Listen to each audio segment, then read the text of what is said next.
Good day, everyone.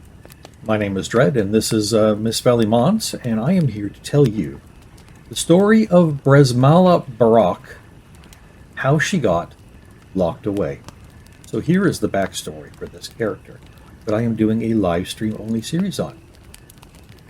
Come, join me by the campfire, sit back and relax, and I'll tell you a little story.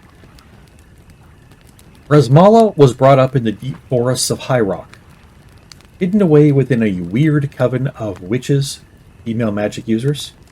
Many in the coven were stolen away as young children. They had no memories of who their birth parents were, nor of where they had previously lived.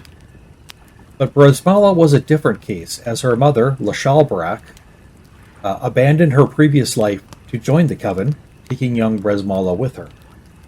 That was why Bresmala knew her last name, which was a point of contention with some within their group. She explained to the other children that she did not know who her father was, just like they didn't, or didn't know where she had previously lived prior to being here, just like they didn't, trying to convince them that she was just like them, but it didn't work, and others within her age group continued to treat her differently. Now, maybe that was the reason Bresmala turned her back on the teachings of the coven. By the time she was in her early teens, she decided that she would leave this place one day and never come back. She distanced herself from the older coven members by pretending to have no aptitude for magic, frustrating those who tried to teach her. At 15 years of age, her mother passed away from sickness, and Bresmala's independence from the rest of the group became even more apparent. She got more time to herself as she grew older, and she waited and planned for the time when she would escape her life and be free to explore and meet other people who were hopefully more like her. As a young adult of 18 years of age, Bresmala packed up a simple tent, a canteen, some fresh foods, a knife, a few books and valuables that she was sure the witches would be angry at her for taking, put them all in a sack and slung it over her shoulder. She set out one evening, walking out of the coven, never looking back. Over the next few weeks, as they turned into months, she trapped small animals and she caught fish for food, as well as collected berries and mushrooms and other edible things. She learned to properly pitch her small tent every night, and she was, for the most part, self-sufficient. Bresmala never stayed in one place very long. She kept moving. Life was hard, but she felt free, and she felt proud of herself for what she was accomplishing. Now, she eventually found her way into Skyrim. Not really on purpose. That was just where her wanderings led her. Early one evening, she was about to set up her campsite in a clearing when she was set upon by three people. Two females and one male. They looked scruffy and bedraggled, and they were a mixture of races, one Nord, one Argonian, and one Imperial. They leapt out at her with fierce looks and raised fists, and she instantly knew she was in trouble. Two tackled her and held her down while the other one wrestled the sack from off her shoulder. Whooping and hollering that she had it, the sack holder ran off. The other two hit her with their fists numerous times and then jumped up and ran after. Uh-oh. But have no fear, because Bresmala is the hero of the story. Now, the one in the rear, the Argonian female, seemed surprised when she was hit in the back with a good-sized rock before she'd even made it out of the clearing. Turning, she was even more surprised to find Bresmala charging past her, an outstretched arm of the Breton lass catching the Argonian about the neck and sending her crashing to the ground. Within 10 seconds of exiting the clearing and crashing into the woods, Bresmala had caught up to the male Imperial, tripping him from behind and leaping on top of him on the ground. As he twisted around trying to dislodge her, he ended up on his back and she was straddling him. He began laying a flurry of fisted blows about his head and his face. As he quickly began to get bloodied, he tried to cover up his head with his arms, to no real avail. That was when Bresmala looked up to see the Nord female, holding the stolen sack, staring at the sight of the two combatants from perhaps 20 feet away. Bresmala looked back to the Imperial underneath her, and landed one very hard punch to his unprotected throat. As he gasped and gurgled and clutched at his neck, he got up and looked at the Nord, locking eyes. The eyes of that blonde Nord woman got very large for a moment before she turned and bolted. Bresmala gave chase, intent upon regaining her supplies. He was a quick runner, and it was easy to follow the sound of the panicked runner thrashing through the thick woods ahead of her. Soon the Nord was in sight, and slowly Bresmala began to make up ground, partially because the panicked woman ahead of her kept turning to see how close she was. And then she was within reach of her target. But just as she reached out to grab at the thief, a horse came out of the bushes and collided solidly with her. She fell to the ground hard, and the rider hopped off and stood over her, sword drawn. "Halt!" he commanded, in a voice that immediately made her doubt her ability to disobey. Soon enough, 6 other soldiers appeared on foot, all 7 of them dressed the same, military uniforms. They were Imperial soldiers, and they grabbed her and dragged her to her feet. She tried to explain what was going on, but one punched her in the stomach with an armored fist, doubling her over and stopping her flow of words. "Stand up straight, girl, and shut your mouth," he bellowed. 2 soldiers held her arms while the other bound her hands tightly behind her back. One of the soldiers, a woman with short black hair, stepped forward and stood before her. He grabbed Bresmala by the chin with one hand, squeezing, and put her face very close to the Breton's own. "What are you doing here, girl?" she asked, pausing before she said girl to let go of her face and step back and look her up and down, head to toe. "Speak!" she bellowed with anger and force, folding her arms across her chest. Bresmala began to explain how she had been about to camp in the woods when bandits and thieves had robbed her, and so she had ran after them to retrieve her things. As she tried to go on explaining, the woman before her raised a hand, palmed toward Bresmala's face, and she trailed off. "Porter!" the woman called back over her shoulder, still looking the tied-up Breton girl in the face.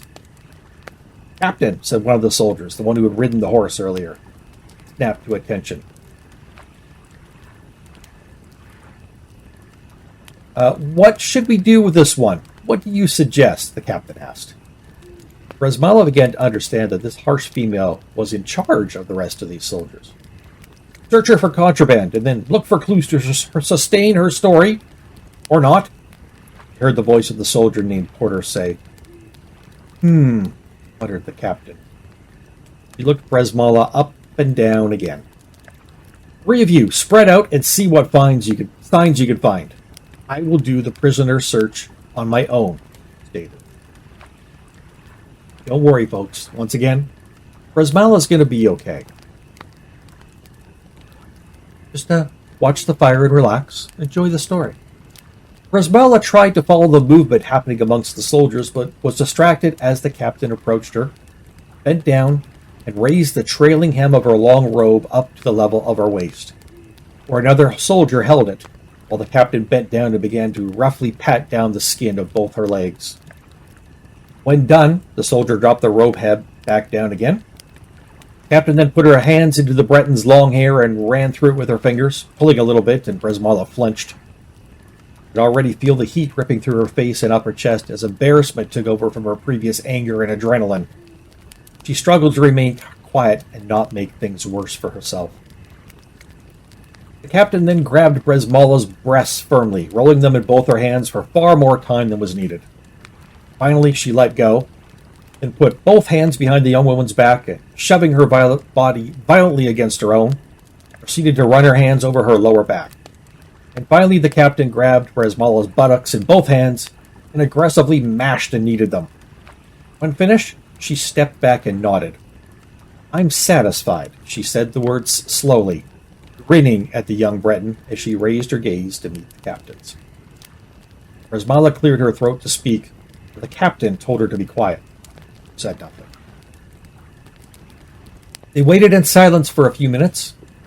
Slowly, the red and the heat began to dissipate from Bresmala's face, and then the soldiers who had left earlier returned. The captain turned towards those 3 soldiers. "What did you find?" she asked them. One of them held out a sack. "This," he said, "looks like it is full of books, nothing more." He dropped it on the ground, and Bresmala could clearly see that most of its belongings were no longer within it.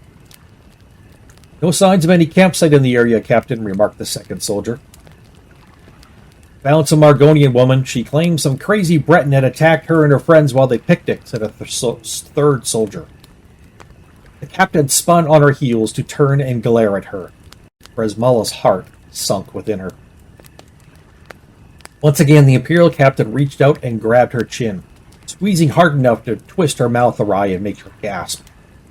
"That," said the captain slowly, "is a real shame. Now isn't it, young troublemaker?" He let go of her chin and turned back to her soldiers. "Make her suffer for her crimes, boys, then send her on to the nearest jail." The cruel captain then spun back around quickly, her gauntleted right fists crashing straight into the middle of Bresmala's face, and the young Breton blacked out. Fortunately, Bresmala did not stay unconscious. He was awake and semi-coherent more than a few times, enough to remember the harsh beatings by the soldiers and some even rougher and more terrible things they did to her. Things she had heard of back in the Coven, but never before witnessed, let alone taken part in. Every time she was beaten into unconsciousness, she was momentarily thankful for it. Finally, she had awakened in this jail cell. That is the jail cell you find her in at the beginning of episode 1 of my live-only series on YouTube at Mist-Valley-Modz. Played on my own personally curated Skyrim modlist, Feast or Famine Skyrim. Back to the story, though. She'd awakened in the jail cell. They had dumped her onto the bedroll, and they had left her few remaining belongings on the floor of the cell. Just a few books were left in the sack, ones that she'd stolen from the Coven. Oh, and she found a ring that had been missed, first by the thieves and then by the guards. It was small, and it slipped between the pages of one of the books. She had no clothes to wear here, so she ripped up the sack and she fashioned ragged clothing for herself. Over the next few days, Bresmala paced her cell, tried to speak to the guards, and ate the meager food and drank the water they provided. Eventually, she was ready to get free of here, ready to make her escape. Fashioned herself a shiv from her utensils one morning, set about to gain her freedom. So, thank you for joining me here by the fireside. I hope you enjoyed the crackling fire, the sounds of the owls in the background here at the lake, with the fire going and the tents in the background.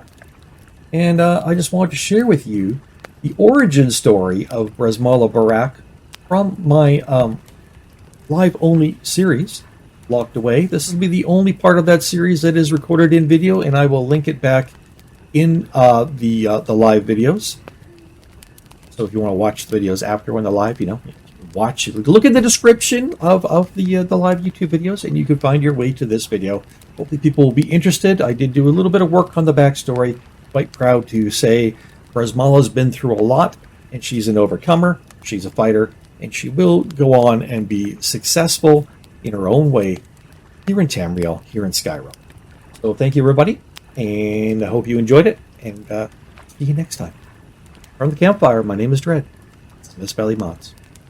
Bye-bye.